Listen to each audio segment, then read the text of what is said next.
ချမ်းမျက်နှာပြောင်းလဲသွားတယ်မင်းမီးနဂါစွိုင်းကဒီလောက်တမ်းမာနေပြီလား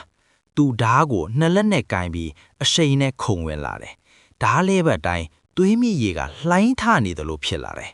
လင်ကာမျက်လုံးမှိတ်လိုက်ပြီးကိုယ်တဲကမီးနဂါဝိညာဉ်ကိုအပြည့်အဝနှိုးဆိုးလိုက်တယ်သူ့ပတ်လဲမှာမီးနဂါအရိပ်ကြီးတစ်ကောင်ပေါ်လာပြီးချမ်းရဲ့ဓားကိုတိုက်ရိုက်ဆန့်ကျင်လိုက်တယ်နှစ်ဖက်ထိတွေ့တော့မြေရည်တွေပန်းထွက်လာပြီးကမ်းပါကွေးထွက်လာတယ်ချမ်းတော့ဆိုရတယ်သူ့လက်မောင်းမှာမီးလောင်တန်ရာရသွားပြီဂိုင်းသားတွေအားလုံးတိတ်ဆိတ်သွားတယ်လင်ကာအီးရေးဆေးဆေးပြောတယ်ငါမင်းတို့ဂိုင်းကိုမဖြတ်စည်းခြင်းဘူးဒါပေမဲ့ငါလမ်းကြောင်းပိတ်ဆို့ရင်မင်းတို့ဂိုင်းပြက်စီးမှာမလွဲဘူးရွေးချယ်ပါချမ်းသွေးထွက်နေတဲ့လက်ကိုကန်ရင်ကြည့်နေတယ်ခဏကြာတော့သူခေါင်းငုံလိုက်တယ်လမ်းဖွင့်ပေးပါတယ်ဒါပေမဲ့မင်းဒီသွေးမြစ်ကိုဖြတ်ပြီးဘဲကိုသွားမှာလဲအဲ့ဒီနောက်ဖက်မှာတိုင်းလောကရဲ့တားမြစ်နေမြေရှိတယ်အဲ့ဒီကိုဝင်ရင်ပြန်ထွက်လို့မရတော့ဘူးလင်ကာပြုံးလိုက်တယ်အဲ့ဒါကငါလိုချင်တာပဲတားမြစ်နေမြေလဲဝင်ပြီးငါခရီးဆက်မယ်